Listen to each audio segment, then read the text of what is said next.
know, if we do not get to the root cause, when I counsel young people who come for discussions on these issues, what I try to understand is what led to it. I want to know because if the root cause is not handled, we will not give a lasting solution.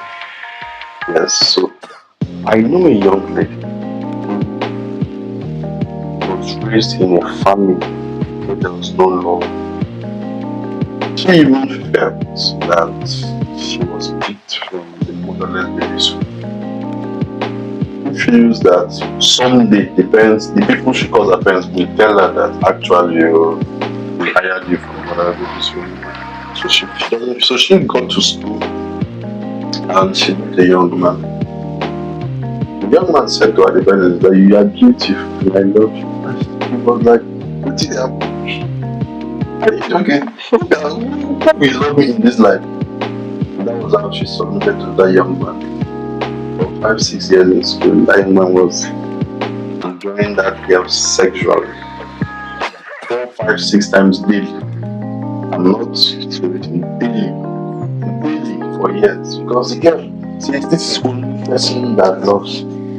So imagine coming to preach to the person, and the person is saying, I need love. The person needs love. Everyone need love. And saying my parents don't love me. This is the only person that loves. How can I?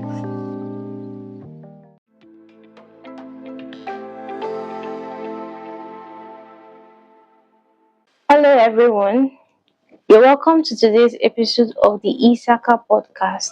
And today we are going to be looking at a very, very important topic, addiction and the dangers of drug abuse. But we're going to be also looking at how to break free from them. I'm sure that we might have heard or seen a lot of things, but today's episode is going to be breaking free. And with us in the studio today, we have a very important guest. The Traveling Secretary of Scripture Union Nigeria, Enugu area, Pastor Emmanuel Nmalada. You're welcome to the studio, sir. Thank you very much. Thank you very much. Thank you so much for being here. It's not like this is now your another place to be.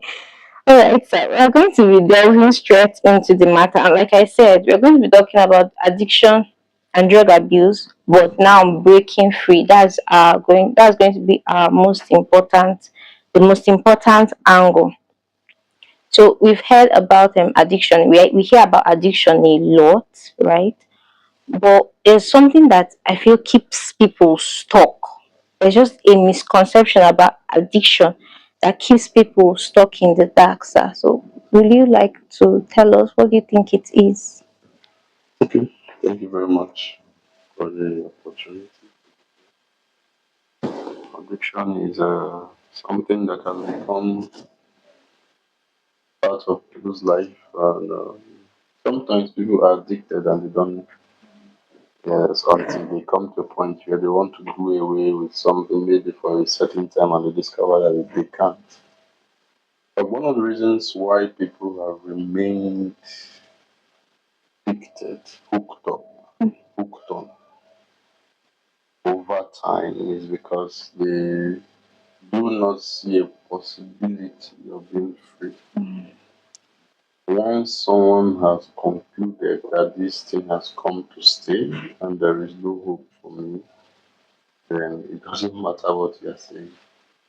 He or she can be free because the mind is already caged. Your freedom starts from the mind Yes, sir. before it's experienced outside. So one of the reasons why people remain stuck is because they do not agree or they have not come to a point to understand that they can be free.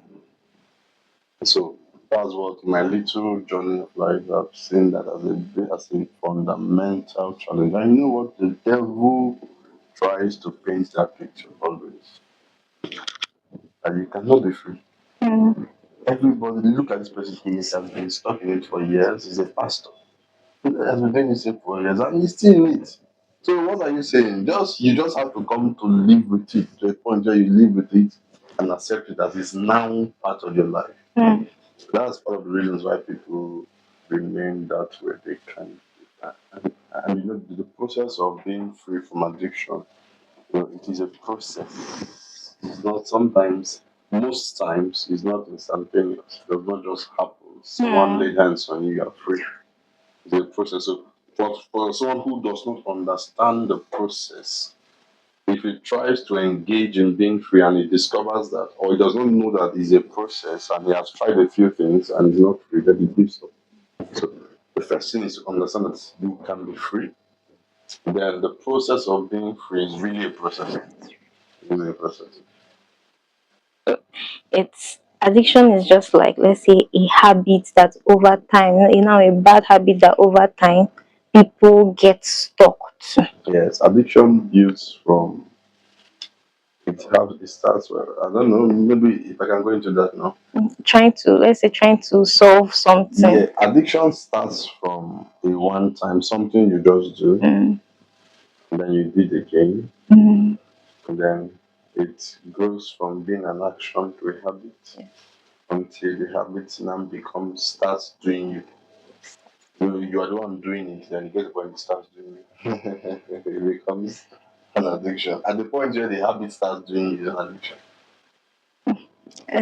and so I actually feel that there's a reason why people get into addiction. Let's say, for example, someone started this thing because there's a problem they're trying to solve. Medically, there are drugs that you can give someone for pain relief. Yes, very good drugs. But because the person has now started to rely on the pain relief, the person starts to take it continuously over and over again. So when we talk about addiction, that means there's something that there's a hunger, there's a void people are trying to feel, right? So like what's I don't know if is there a particular void or different kinds of hunger? Okay. Like the one you stated about drugs, addiction to drugs. There are certain drugs. I remember when I had a long program and I was so stressed out that I couldn't sleep.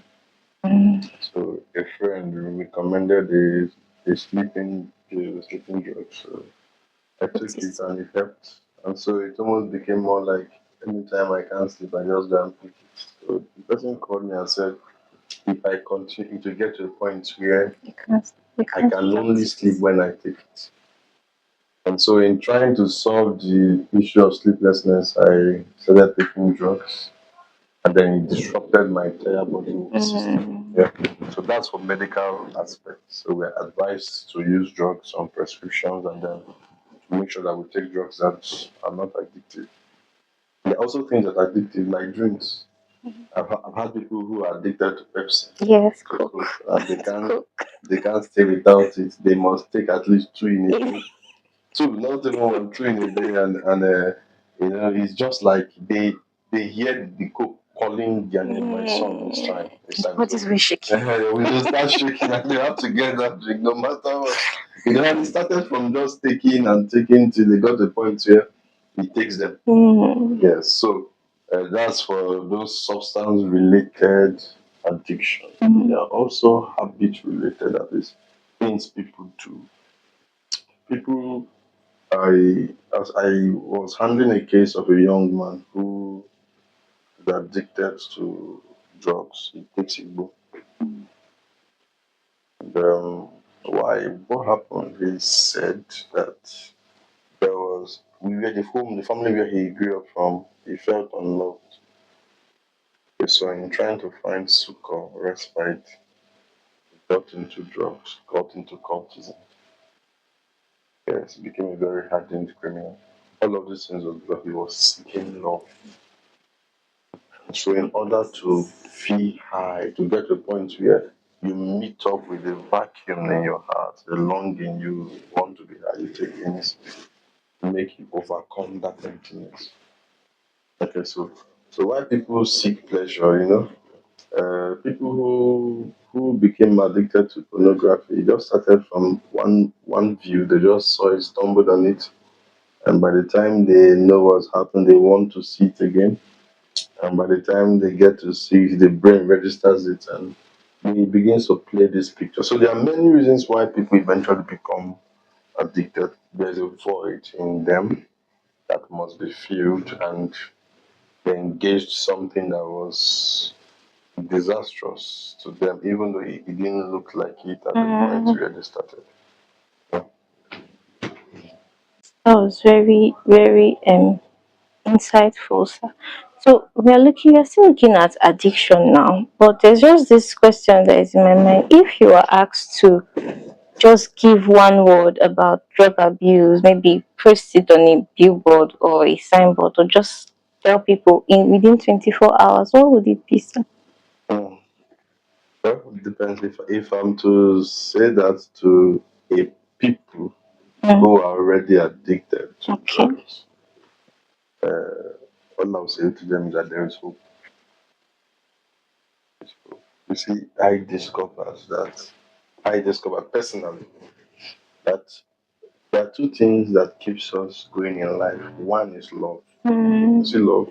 Any loveless person is a beast. mm, A beast. Second thing is hope.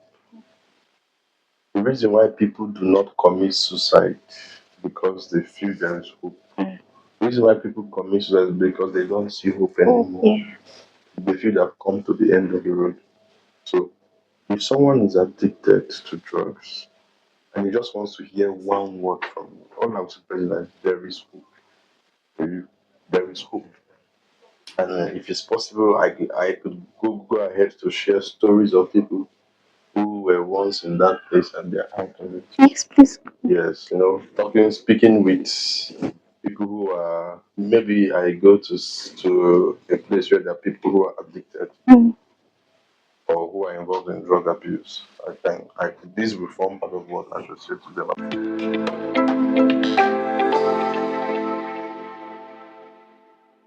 Of those who were once hooked on drugs and eventually they found freedom. And then if I'm to say to those who are not, who I wouldn't want them to get into it. We're told that prevention is better than cure. Yes, I wrote a book on addiction. mm, Yes, and in the book I said it is better it never happened once. Because if it happened once, there's 95% probability that it will happen the second time. And once it happens the second time, it will happen the fifth time. That's just it. So in all you do, ensure it never happens once. mm. But if it happens once, you have to fight twice to make sure that it does not happen the second time. And so my words to them will be let it not happen at all. Because once you start it, being free is a process. And so you need to be disciplined, determined to go through that process. And most times people just get frustrated and say, maybe it has come to stay. We don't try. Let's just rest. Oh. Yeah, so that's So, sir, in this people now, I would like you to share some of the stories if it's not going to be much okay. of a problem. I'll Yes. share it free of charge. Let me just say. Okay, sir. So, as stories of healing now, Yes, stories turnaround of feelings, stories. yes. Okay. When I was in Benin, I met a young man who had an addiction to pornography. Okay. And then what brought us together was the fact that he said he wants to sell his Android phone and buy a Nokia Touch. I said, why? Said that they said that's the only way to be free since his access to porn is through his browsing phone. So I said, okay, it's fine. But throwing away your Android phone does not really solve the problem. Those things are external. Mm, Yes. So that was how I started the journal. The first thing I had to let him know is that the body has messengers. It receives information from outside. It has that is an output system or an input system, those that send the message, and it has a processing system, which is the mind. The mind, your mind is your greatest asset. mm, Greatest asset. How does the mind process the information you receive? Through thoughts. When you think on what you have received, you are processing it. That's as you think on it, it will give birth to something, an urge for something. And so if you understand these processes, then you get to a point where you now begin to fight the battle. Being free. So I told him that, and then I told him when the urge comes to watch pornography, the first thing, of course, you have to cut away from things that could feed your mind with those desires. But when it comes, use your mouth. I discovered also that one of the ways God has given to us to fight battles are the words of our mouth. So when it comes, you begin to speak. Begin to speak. I'm a child of God. Don't watch pornography. You begin to speak. Don't think it. You don't think those words. You speak them.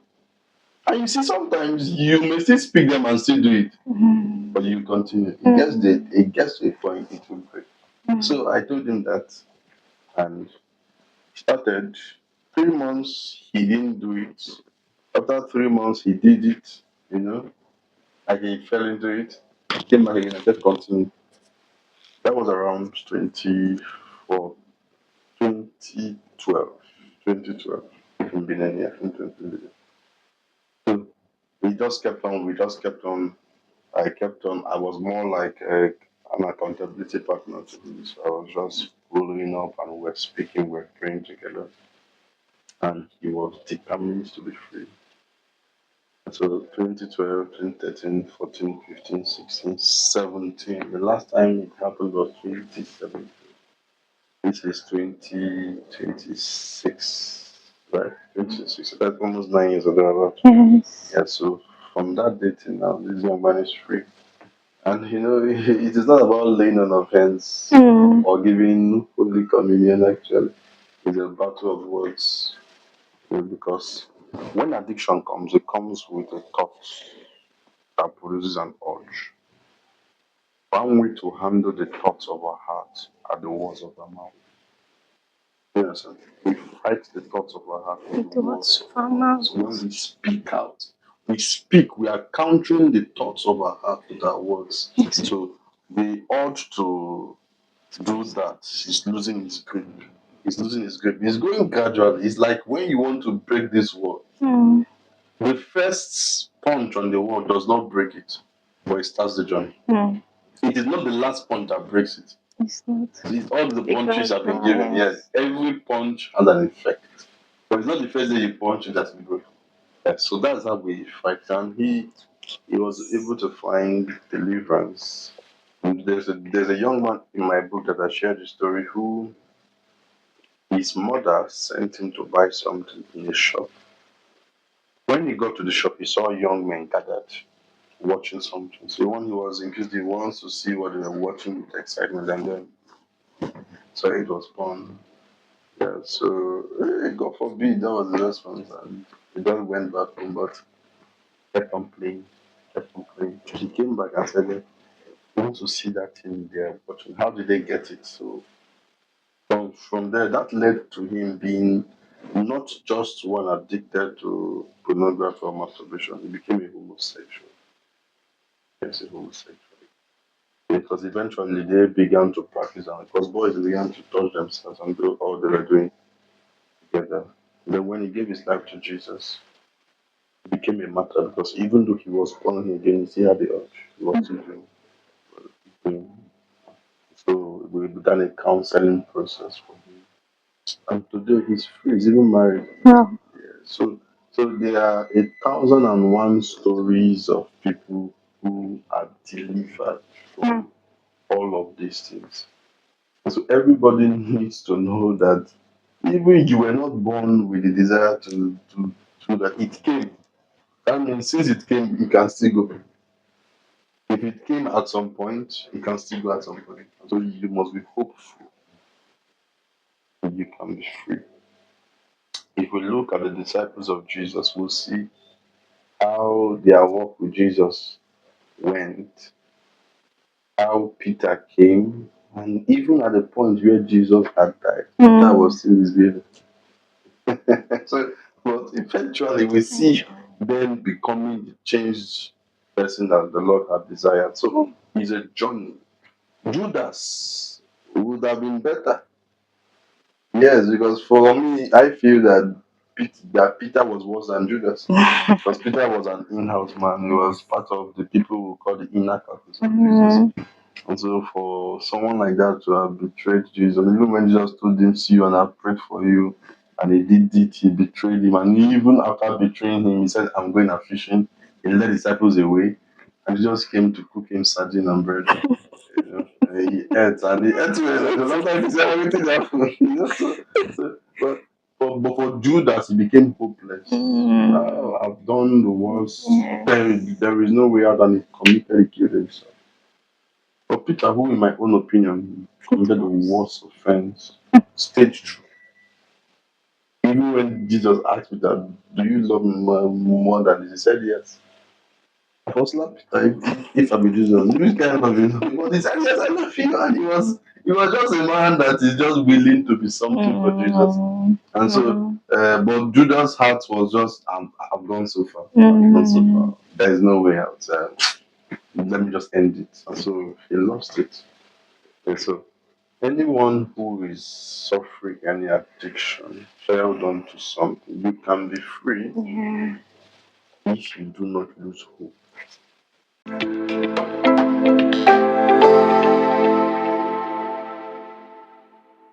That's the base, that's the foundation. All other things, all the technicalities involved are secondary.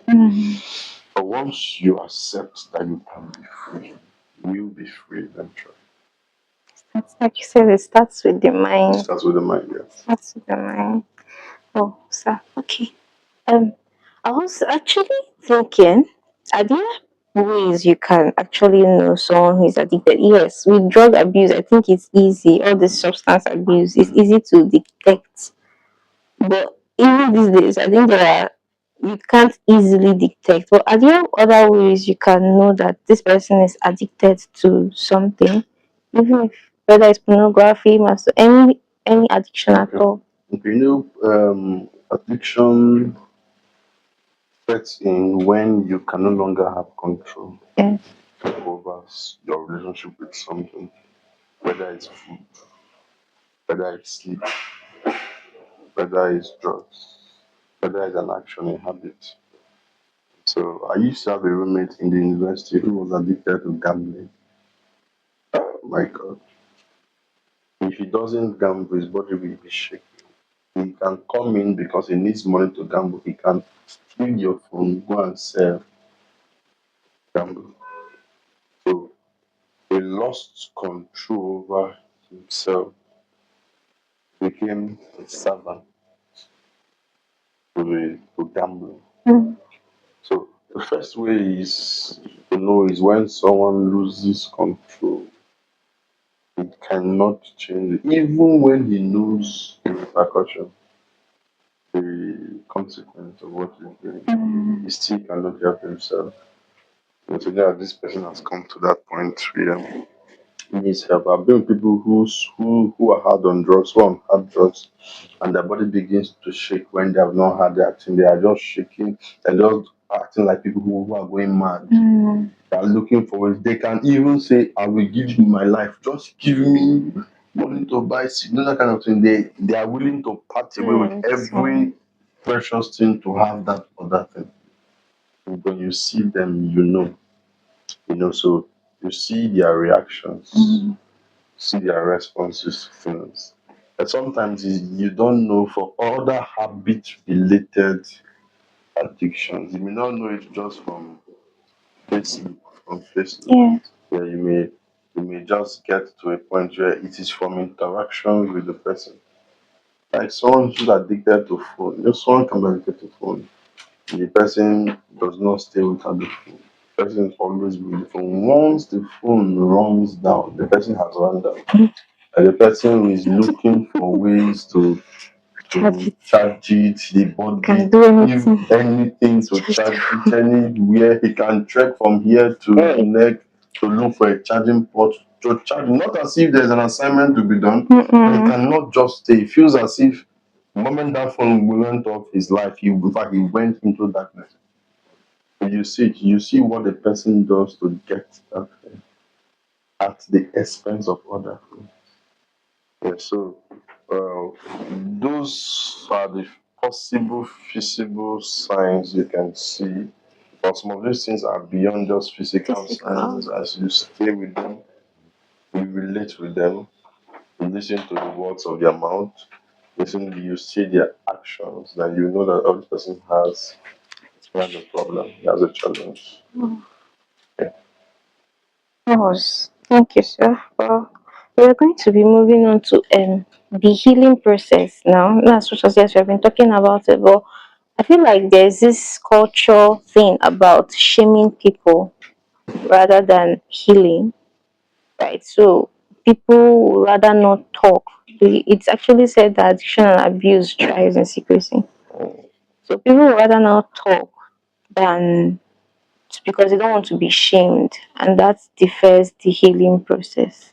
So, how do we come out of this place now? What do we tell the society, tell the people around? How do you handle things when it comes to this part? Okay, you know, the African mind has a mindset that if somebody is shamed, the person will change. Mm, So when we're in school, when you write a classwork, you do your classwork and you fail, that requires shame. Now the idea is that when you are shamed, you now say, yes. "Oh my I God, don't so I want will it. try next time. Will not fail. I don't want to be shamed." So the teacher does that with an intention to provoke a desire for change, but Mm, sometimes it does not work. And so that's how other things of life it yeah. goes. Let us shame and let her expose her. If we do it to make her come to her senses.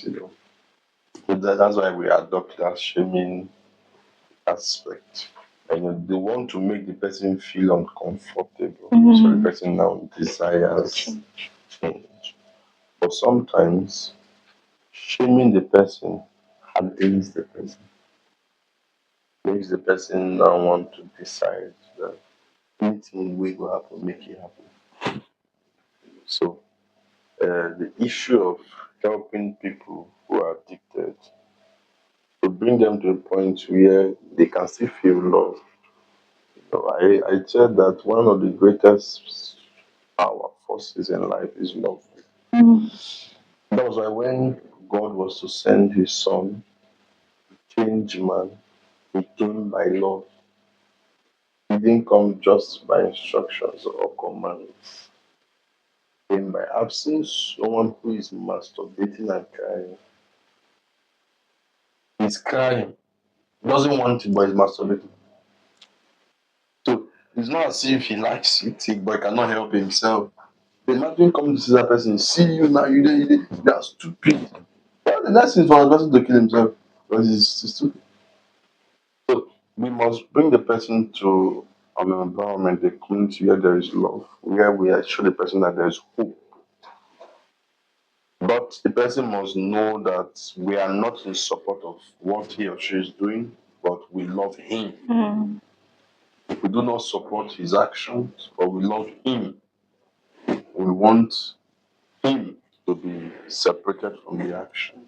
And so the shaming thing does not really help us.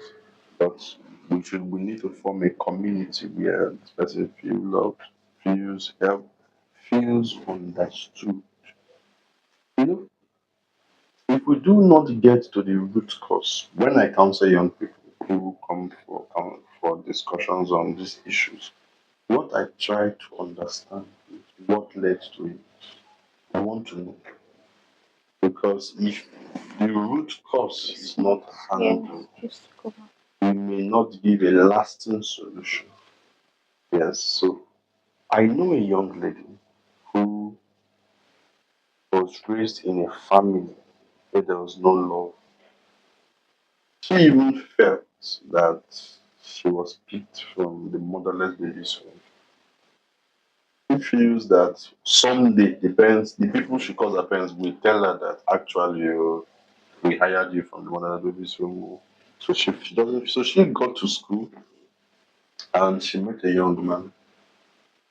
The young man said to her the person that you are beautiful and I love you. And he was like, "What did you are you joking? Who will love me in this life?" And that was how she submitted to that young man. For 5, 6 years in school, that young man was enjoying that girl sexually 4, 5, 6 times daily.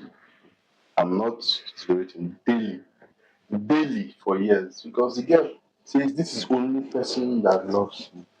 So imagine you coming to preach to the person, and the person is saying, I need love. The person needs love. We don't need love. And saying my parents don't love me. This is the only person that loves me. How can I? So if we do not handle the root cause of the problem, why did this person get to this point? What led to it? Someone who was led into smoking by the uncle. The uncle said, if you be big boy, smoke now. If you be big boy, he took and he smoked and he smoked. And he began to smoke. He began to smoke. It became part of him. So if you do not separate him from the uncle, if you do not work on his mindset that smoking does not make you a big boy, whatever you are saying does not it won't help. So these persons must be heard. You must know what led to the challenge and then know their peculiar issues so that you can help them. Sometimes we may give a general rule, but some of the times it does not really work until their peculiar issues is known and then solutions that is peculiar to them can be offered. Yes, that was quite insightful. So we should actually get to the root cause. That's and then in shaming people, like you said, it shouldn't be. You should bring them and let them know that Yeah. we love them. Okay, so before we get to our final question, 'cause our final question is about you, sir. What's there's a strength I believe people in recovery have, right? Is a strength that the world does not see. Because I don't think it's easy to build something over the years and then you get to know that this is wrong, then you start to fight to break it down. So, what is this strength? Because, in as much as this is also a session, we want people that are watching this to not give up hope if they are in that process. That's a serious question. What is the strength that makes people who are in a process Yes, to if keep? the strength for people in recovery, like that, the world overlooks. There's something that they have that um look at something like a fighting spirit. That Mhm. yes, they keep going even despite the ups and the downs. They are, I mean, a recovery process. I'll keep going.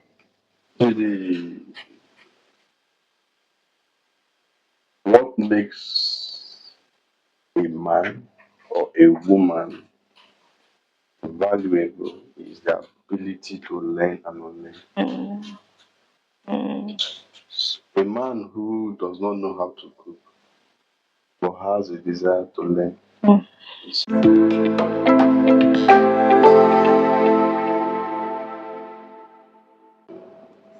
you can see another man that doesn't know how to cook and he does not want to know. And he's telling you, I cannot even know it. mm, I cannot even try to know it. So even in marriage, when you want to make a choice and you see a girl that has issues, the issues should not keep you from marrying her as long as you observe that she has a desire that it makes move to change. mm, Yeah, so for people who have been addicted, yes, and they are in a process of healing, is a sure proof that these persons are actually valuable yeah. or good people who got entangled. I don't know if you get my point. Something. Imagine someone who lost a loved one That's the same way for someone who is recovering from addiction because it's as if a part of the person is dying. Yeah. Because this has become part of your life. Have you suffered a heartbreak before? Mm-hmm. Okay, so imagine you used to have a guy that you call once you come back from lecture. You call him 6 p.m. to 7 p.m. And you come back and now there's no boy again. Pick up your phone, say, match. I can't call match, I'm broken up. That kind of thing. It's just like so you now have to look for something to do within that 6 or 7. Yeah. Maybe you can start praying or you just call Jesus on phone and start talking to Jesus. That kind of stuff. And that is how it is. For someone who is recovering from addiction, like for someone who masturbates, he knows that once he comes on and he's stressed, what he does is just to masturbate. But now he's stressed. And the only way that he gets over the stress is to masturbate. And he's now fighting it, but he's stressed.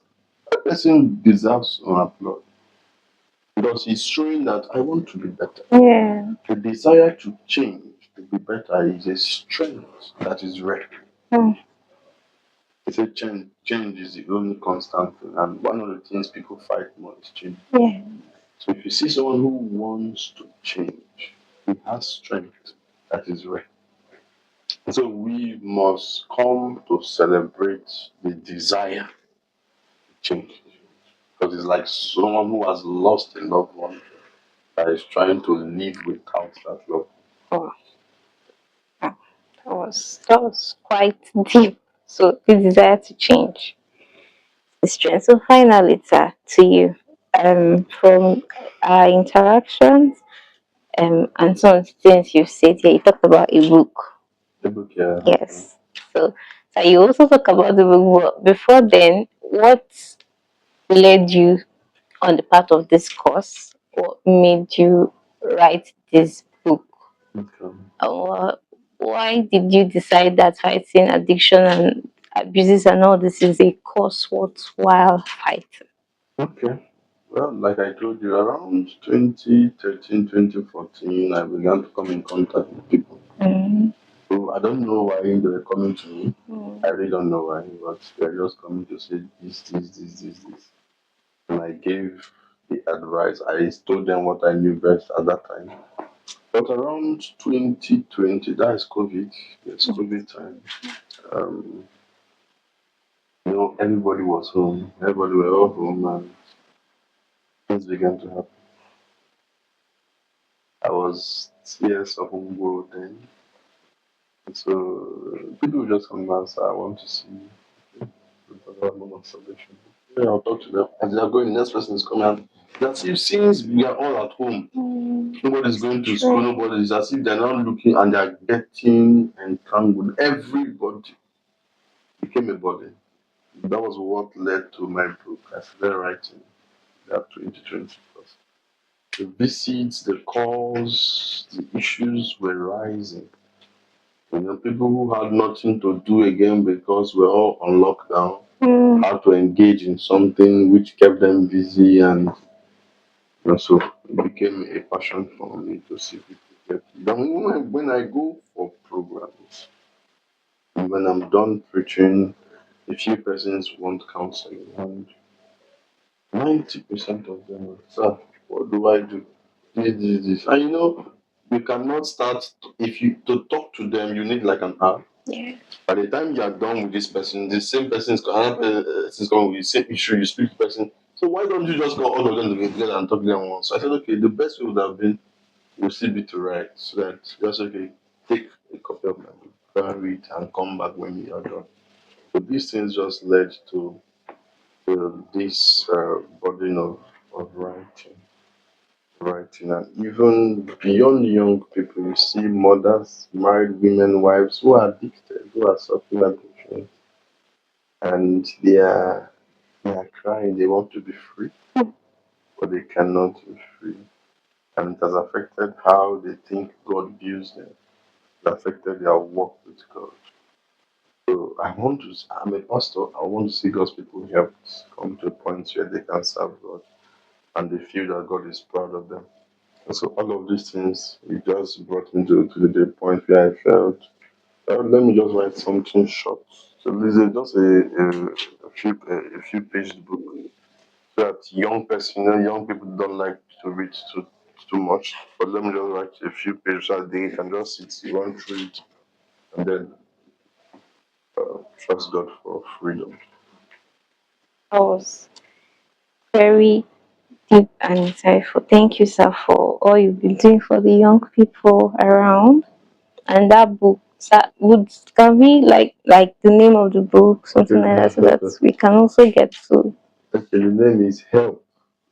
I Can't Stop. okay, Help. help. I can't I can't stop. stop. Okay, That's yes. So, addiction is something that you can't stop. Yes, yes. I just so but down I wrote prevent breaking or preventing and breaking addiction.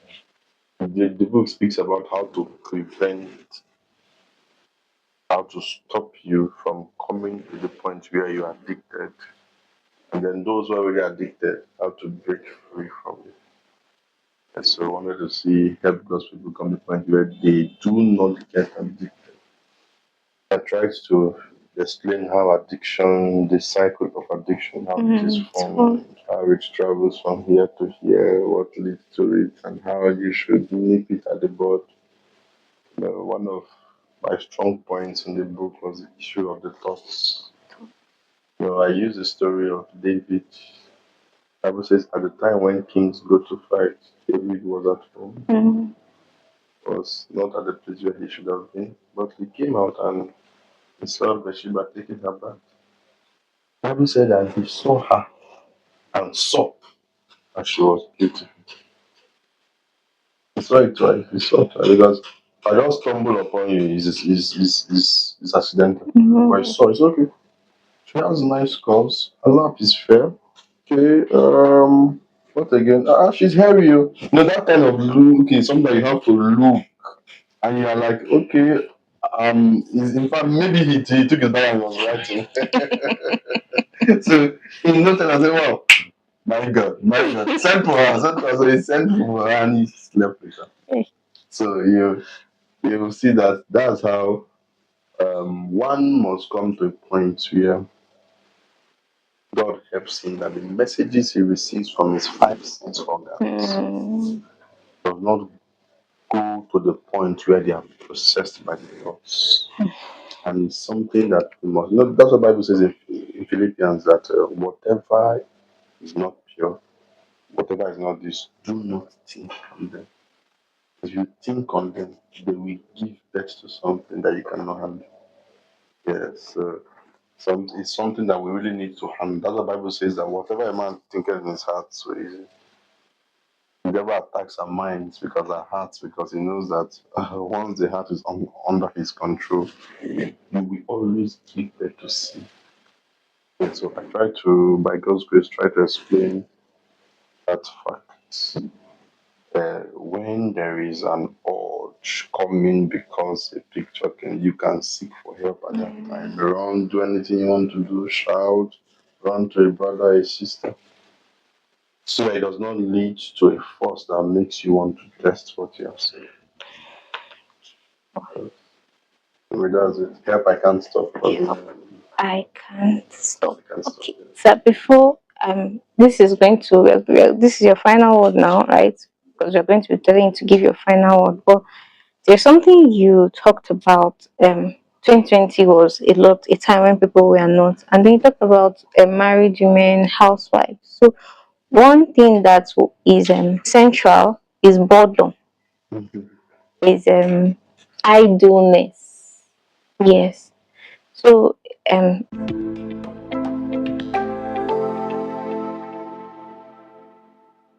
it's also what you'll be telling the audience now. How do we cope these things? What I don't know, I say what do you do to keep yourself busy now? But if addiction is, let's say, it's better from being idle, it's better from just being bored, not having anything to do, and abuse in the same way. How do we turn the story around? Okay. It's not just the boredom, physical boredom, but Okay. boredom of the mind. Mind. Yes. The mind is is open, Mm. is looking for activity. So if the mind does not have a boundary, a wall, a fence, and a focus, anything can be sold inside of it. Mm. When someone is in school, is thinking about mathematics, student is writing, thinking about this and that, the mind is busy. Right? So, but when you're on COVID lockdown, there's no lesson, there's nothing. Your mind is even looking for what to do, and suddenly you stumble on something. So it's basically the mind. Yes. The mind. Someone can be busy at work, and the mind is busy doing something. Mm. All right, so if you see, if you even see someone that is addicted in the midst of a busy schedule, you can make out time to Mm. masturbate. I've seen people in church who, in the middle of church, stepped out from church service, and stepped out, went to the toilet to masturbate in church service. So they were busy physically, but for those persons, they're already addicted, right? So then when the moment it becomes addiction, sometimes you don't even need the triggers to feel the urge, right? So you're already you can just be praying, and just be like, oh my god. You didn't see any boy or girl, you just want to do it. Yes, it gets to that point. And so the mind must be engaged. In that book, I talked about the story of Bible says that it says if a demon or a spirit is cast out of a house, he walketh through dry places, seeking rest and finds none. Then he returns to the house from where it was sent, and he finds the house swept, clean, but empty. The house is swept clean. The only problem is that the house is what? Empty. He says he goes and calls So, seven more, and the situation or the state of that person becomes worse than the previous state. So, one of the things that will help us not to have an empty heart, even though it is clean and swept. That's why the Bible says, how can a young man keep his way pure? Say, by taking it to your word. Your word abide hidden in my heart. So he feeds on God's word. He engages God's word with his mind, his heart. It helps him. The heart is busy, feasting, thinking about God's word. It helps keeps his way. Yes, so even for housewives, I wouldn't want to go into their story now, but the story is right, is a whole lot. A whole lot. There are some of them who are lesbians because their husbands do not do what they had expected him to do in the way they want him to do it, and so they feel that they will find more comfort with the woman. So, but they get to a point where they are born again and they want to be free. How do they get freedom? These are cases. But well, that's a story for another day. Let's not go into all those matters. But the summary of it all is that if you do not engage your mind, something will engage it. And two, in preventing addiction, you must have values. Whether I'm a man or not, I will not show that I'm a man by smoking. That does not make me a man. You know, that's why we, or those of us who are fathers or parents, must be intentional about our young people as they go through so much pressure. My daughter came back from school and said, Daddy, I'll not be taking Papa to school again. It's Indomie.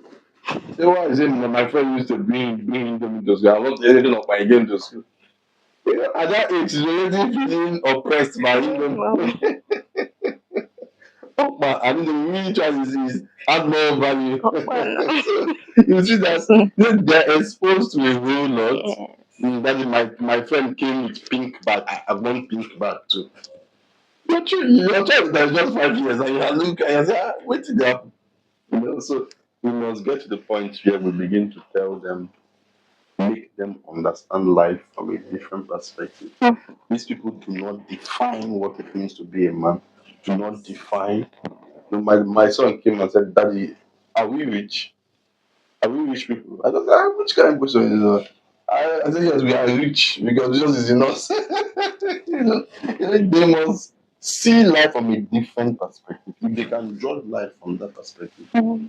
it will be okay. Bible says that when Potiphar's wife came to meet Joseph and said to him, "Lie with you," Joseph said, "How can I do this great sin, this great wickedness against the Lord and against my master?" Now, it struck me. Joseph defined it as wickedness. He did not define it as open door, as being woke, as being sharp, as something. Yes. If he had defined it as breakthrough, Mm. he would have said with it. But he said, this is great wickedness against the Lord. And because of that, he was able to sin. So values helps us give definition to things. Mm. If we do not have the right values, we will define wrong things as right, and it makes us pros. Thank you. Thank you so Thank you. much for this session, sir. Thank you. And you've heard it from our guest's mouth. First of all, if you are out there and you are addicted, there is hope for you. And he wants you to believe that there is hope for you. Don't ever think that there is no hope. And then for someone that is not there, you've not been addicted, you've not been into this before. Your mind is your greatest. Don't try to do it. Your mind is your greatest asset. Watch the things you feed on. Let your mind not be empty. Watch the things you watch the things you look at. And even if you get come across those things, please don't process it. And this book is very, very, we are going to be putting out this book. Help, I can't stop. Yes. If you need it, please, you can contact us, we can get across to him and we'll get the book for you.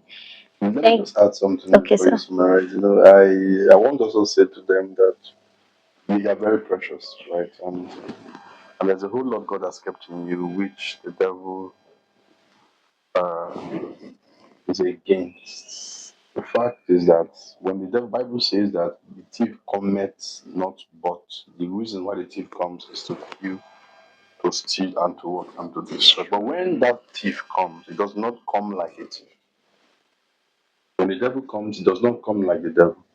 When the devil came to Adam and Eve, he came like a friend who brought wisdom. He said, you don't want to be wise? Do this. He didn't come and say, hey, I want you guys to leave the garden now. He always comes like a friend, but he's a thief. So I want you to look at life with that mindset that the devil is out against you, and purity is one of your greatest strengths in this battle. So in all you do, make sure you keep yourself pure by all means.